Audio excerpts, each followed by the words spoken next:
I remember when I was younger, I would always feel this anger inside of me. Every day I'd be angry, and I'd be upset too, and I'd wonder why.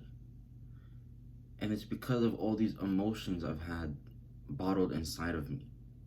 I had so much to say, but no one to say it to, and it haunted me, and it lowered my quality of life. I just didn't know how I can do it in a productive manner. Because anytime I talk about my feelings, about how angry I am or why I'm angry, I just always get told I have anger issues and that I need to control myself more. Well, how am I supposed to do that when there's no one telling me what to do? When people look at you and they just try and diagnose you with something, they're not doing anything for you. They're just trying to make the problem solvable. Like it's in a very unproductive way. They're not trying to help you at all. So this stress actually made me go to the doctor. I was feeling all this chest pain, and I just got scared for my life. So I will go to the doctor. I get checked out, and they ask me how my stress level is. And to my family, it's not that high, but to me it is, because I have all these thoughts and emotions running through my head day in and day out that no one knows what's truly going on inside of me. And I try to tell the doctors, I'm not that stressed, but I'm just lying to myself. I'm extremely stressed out. I have these thoughts that I don't know how to talk about. And so I come across a video that tells me that I have to journal.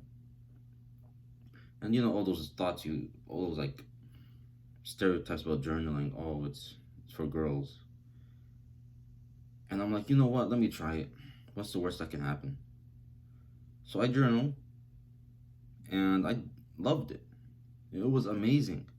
For the first time in my life, I could write down how I'm feeling. I could express it in a way that's not destructive, and no one's calling me out for feeling a certain type of way. And so I start doing it more and more. It's the first good habit I've ever done, so I'm gonna start doing it more. And I just started to get a clearer mind. Anytime I'm feeling anger or just something isn't right, I just journal about it.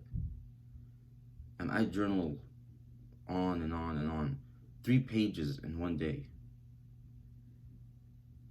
Not 3 pages, what am I saying? 1 page in one day. But the point is, I finally got to say how I'm feeling. And so, how do you journal? Well, the first thing you want to do is to find something to journal about. What's something in your life that really gets under your skin? What's something that you want to talk about but you're too afraid of? Focus on that one thing and start writing about it.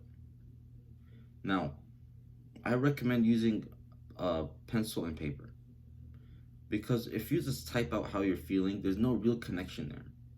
Instead of like tapping a letter on a keyboard, you're actually writing it. So when you write your journal instead of typing it out, you establish a better connection with yourself. That's how I felt. And when you start to journal more and more, you start to figure out more things about yourself. And when you're typing it out, it just doesn't feel as authentic as journaling in a notebook or anything else would be. So what do I use to journal? I use an old sketchbook.